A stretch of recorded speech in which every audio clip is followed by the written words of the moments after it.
Welcome back everyone. In this video, I want to show you how to unpin friends conversation on Snapchat.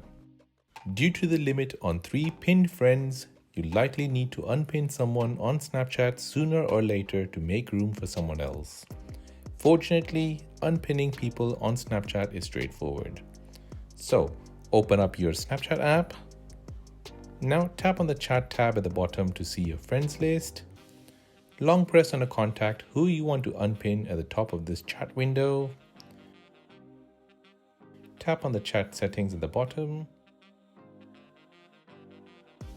Then tap on Unpin Conversation. That person will now be unpinned and placed within the rest of your Snapchat messages and will be sorted by date. Repeat the process to unpin any other people that you want to unpin. Hope you found this tutorial useful. If you enjoyed it or it was helpful, then please hit that like button and let me know in the comment section down below if this worked for you. I create similar tutorials on a daily basis, so please consider subscribing to see more. As always, thanks for watching and see you in the next one.